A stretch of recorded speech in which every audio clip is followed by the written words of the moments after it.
Hello नमस्कार. मी आपली लाडकी ताई म्हणजे अश्विनीताई कुक बाय अश्विनी या यूट्यूब चॅनलमध्ये तुम्हा सर्वांचे खूप खूप मनापासून स्वागत करते. तर चला, ही भाजी कशाची आहे, कोण कोण ओळखते त्यांनी मला कमेंटमध्ये नक्कीच सांगा.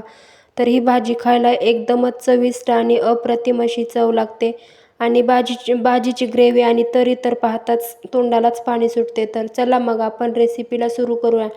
तर इथे पाहू शकता, ही भाजी आहे उंबर हंडी. तर जे उंबर आहेत ना, त्याच्या आतमध्ये जे सारण असतं ते सारण कशाचं बनतं मी ते तुम्हाला सांगणार आहे स्टेप बाय स्टेपमध्ये. नवीन शिकणाऱ्यांसाठी ही जी रेसिपी आहे एकदम सोपी आहे.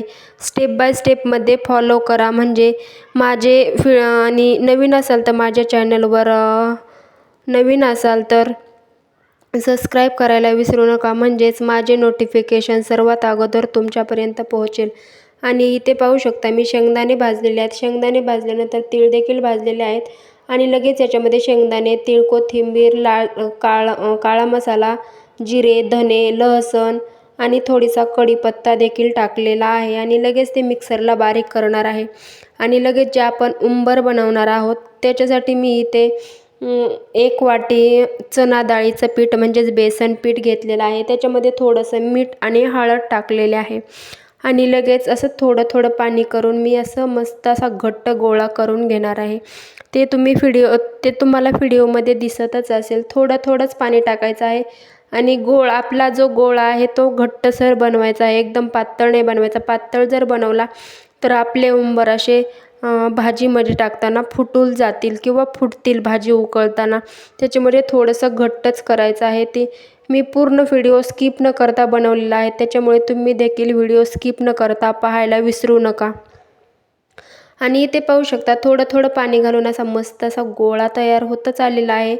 आणि लगेच गोळा तयार झाला की थोडा वेळ साईडला ठेवून देणार आहे आणि मग नंतर भाजीची तयारी करणार आहे. आणि इथे पाहू शकता आपला गोळा तयारच झालेला आहे. आणि गोळा तयार झाला की मी त्याला थोडंसं तेल लावून असा हातावर अगोदर असा मस्त चोळून घेत आहे, म्हणजे आपले उंबर जे आहेत मस्त होतील. आणि इथे पाहू शकता असा गोळा मस्त गोल तयार करून घ्यायचा आहे आणि थोडंसं तेल टाकून बाजूला ठेवून द्यायचं आहे 5 मिनिट भिजण्यासाठी. आणि इथे पाहू शकता आपला गोळा मस्त तयार झालेला आहे. 5 मिनिटं भिजायला ठेवला की लगेच मी आपल्या भाजीला जी ग्रेव्ही असते त्याची तयारी करणार आहे. तर इथे पाहू शकता मी एक मोठ्या आकाराचा कांदा घेतलेला आहे आणि तो मोठ्या स्लाइसमध्ये कट करून घेतलेला आहे. आणि कांदा लगेच मी तव्यावर देखील टाकलेला आहे. तवा गॅसवर ठेवलेला होता तापायला, लगेच कांदा टाकलेला आहे. आणि कांदा आपला मस्त काळा कलर येईपर्यंत असा परतवून घ्यायचा आहे किंवा ब्राऊन कलरवर देखील परतवून घेऊ शकता. आणि इथे पाहू शकता तेल टाकायचा म्हणजे आपला कांदा मस्त आणि पटकन भाजतो. आणि असं हलवत मी कांदा भाजताना व्हिडिओ स्किप करून काढलेला आहे, त्याच्यामुळे व्हिडिओ मोठा झालेला आहे. आणि लगेच मी इथे थोडंसं तेल देखील टाकलेलं आहे. तेल टाकले की आपला कांदा पटकन असा भाजतो. आणि हाय फ्लेम गॅसवर मी कांदा भाजून घेतलेला आहे. तुम्ही पाहतच आहात व्हिडिओमध्ये. इथे पाहू शकता असा ब्राऊन कलर येईपर्यंत कांदा परतवून घ्यायचा आहे. तुम्ही जर चुलीवर स्वयंपाक बनवत असाल तर चुलीवर असा काळा कांदा भाजला तरी चालतो. आणि इथे लगेच मी खोबरं देखील टाकून घेतलेलं आहे. खोबरं देखील मस्त असा त्याचा कलर चेंज होईल इथपर्यंत परतवायचा आहे, म्हणजेच आपला खोबऱ्याचा कच्चापणा जाईल इथपर्यंत परतवून घ्यायचा आहे. तुम्ही व्हिडिओमध्ये पाहतच आहात, एकदम काळं नाही करायचं. तुम्ही खोबरं भाजून टाकण्याऐवजी खिसून जरी टाकलं तरी चालतं. आणि इथे लगेच मी थोडेसे धने देखील टाकणार आहे, ते तुम्ही व्हिडिओमध्ये पहा. 1 टेबलस्पून धने घेतलेले आहेत, म्हणजे 1 चम्मच धने घेतलेले आहेत. आणि धने देखील मस्त असे त्याला असे काळा कलर येईपर्यंत परतवून घेणार आहे. काळा कलर एवढा नाही होऊ द्यायचा, पण थोडासा कलर चेंज झाला की लगेच काढून घ्यायचे आहेत. आणि मी स्टेप बाय स्टेपमध्ये पूर्ण रेसिपी बनवलेली आहे, त्याच्यामुळे तुम्ही देखील स्टेप बाय स्टेपमध्ये माझी रेसिपी फॉलो करायचा प्रयत्न करा. आणि इथे पाहू शकता लगेच आपले धने देखील मस्त असे भाजतच आलेले आहेत. आणि ही उंबर हंडी कोणी खाल्लेली आहे, कोणी बनवलेली आहे त्यांनी मला कमेंटमध्ये नक्कीच सांगा. आणि लगेच मी इथे तीळ देखील टाकलेले आहेत. आणि तीळ भाजले की लगेच काढून घेणार आहे. तुम्ही म्हणत असाल तीळ कसे भाजलेले कळायचे, तर तीळ असे डान्स करायला लागतात म्हणजे आपले तीळ भाजले असे म्हणायचं. आणि लगेच वाटणासाठी तयारी आहे. कांदा, लसूण, खोबरे, धने, जिरे, कोथिंबीर आणि हे सर्व भाजीची म्हणजे भाजीच्या ग्रेव्हीची तयारी होती. आणि लगेच ती सारण आपलं थंड व्हायला ठेवलं आणि लगेच घेतले आपले उंबर हंड्या बनवायला. तर इथे पाहू शकता असा छोटासा एक गोळा घ्यायचा आहे आणि छोटासा गोळा हातावर गोल करून घ्यायचा आहे आणि हाताच्या साहाय्याने आपण अशी एक वाटी तयार करून घ्यायची आहे. वाटी तयार करून घेतली की त्याच्यामध्ये आपण जे शेंगदाण्याचा वगैरे कुट्टा बनवलेला होता ना सारण, ते याच्यामध्ये मस्त असं दाबून दाबून भरायचं आहे. म्हणजे आपली उंबर हंडी एकदमच भारी आणि चविष्ट अशी लागते. तर अशी उंबर हंडी कोणी कोणी खाल्लेली आहे मला सांगायला अजिबात विसरू नका. आमच्या गावाकडे तर भाजीला काही नसलं हे जुगाड माझी मम्मी करायची, तेच मी देखील करायला शिकलेले आहे. माझी आजी, पणजी किंवा मम्मी हे गावाकडं तर भरपूर प्रमाणात म्हणजे सारखं आठवड्यातून 1-2 वेळेस तरी करतात.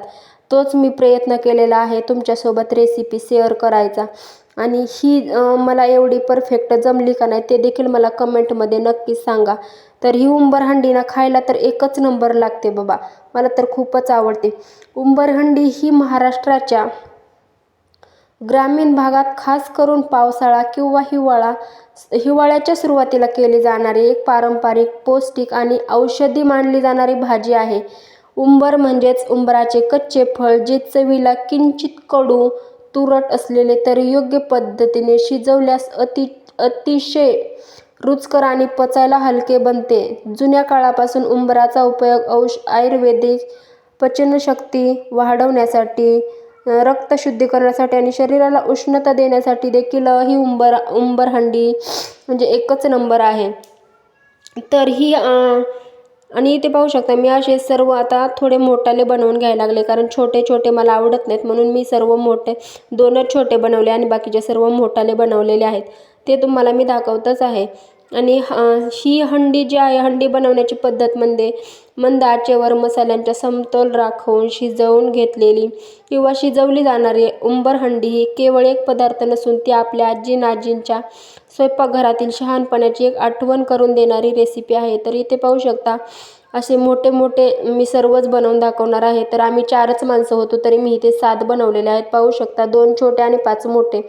आणि लगेच कढई ठेवली गॅसवरती आणि गॅसवर कढई ठेवली आणि सर्व थोडंसं तेल टाकून आधीच थोडंसं हे उंबर आहेत ना ते मस्त असे तेलामध्ये थोडेसे फ्राय करून घेणार आहे, म्हणजे आपल्या भाजीमध्ये पटकन शिजले जातील.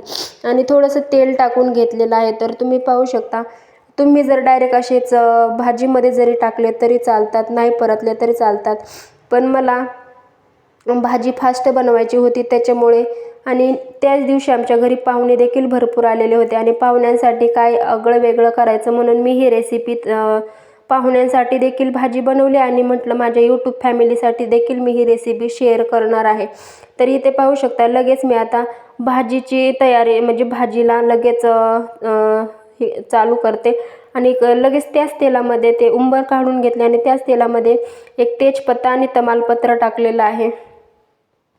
आणि इथे पाहू शकता लगेच मी आपण जे बनवलेलं जे सारण होतं ना ते देखील याच्यामध्ये टाकून घेतलेलं आहे. आणि सारण मस्त असं त्याचा कलर चेंज होईल इथपर्यंत परतवून घ्यायचं आहे.